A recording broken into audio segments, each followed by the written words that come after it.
So yan mga kaday, tapos tayo na nag-vlog dun sa may food terminal dun sa may Turil. So din nandito tayo sa may BPI o Bureau of Plant and Industry dito sa may Bagosero, Mental, Davao City. So yun, sa loob naghingi tayo ng seeds. Yan, ito yung mga gulay seeds. Tapos yun, nagkain tayo ng durian, so iba't ibang klaseng durian. Uy, lami ang Brunei nga durian. So ito ma'am, kuan, puyat. Native. Native, tapos Brunei. Kuan ma'am, kang lakson. Lakson. Lakson. So yun. Ganda oh. Brunei. Saan ni native ni? Brunei, ang orange ang color kadayo. Yan. Tingnan niyo. Murag kaya kadayo color, orange Brunei.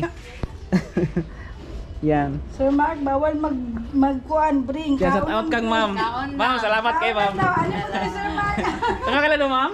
Arceli. Si Ma'am Arceli. Yan, shout out ka Ma'am Arceli. So, yun, Sir Mark po. ipakain kami ng durian dito sa Bureau of Plant and Industry. Brunei nagdurian.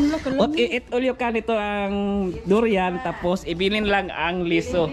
Kaya gagamitin pa nila sa pagtanom mo? Propagate na po.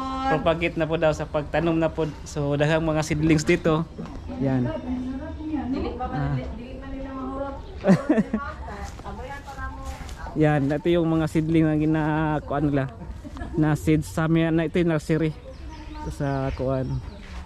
Yun, so yan, kung gusto niyo mahilig kayo ng farm, so bisita kayo dito sa may BPI, Bureau of Plant and Industry dito sa may Bagosero ng Davao City. So katabi lang ng Mintal, so Barangay Osero. So yun, si ma'am. Ang unod niya, pwede ninyo truck. So nice kayo. Yan. Itulikan si Mami Dayo og durian. Nag-cream sa durian. Yun na kuan. Wala may nagbalik. Kuan sa durian. So yun. Salamat ma'am. Mo na pa siya, ma'am. Yan, sa taon sa mga staff dire sa may Bureau of Plant and Industry sila. Sa sir. Ito, dali. Yan. Shout out kong Fritz. So yan. Shout out! Pangalan mo sir? Kuya Dayo TV. Shout out, shout out. Nagbaw jud ko, ma'am. Anli Durian ito guys. Anli durian.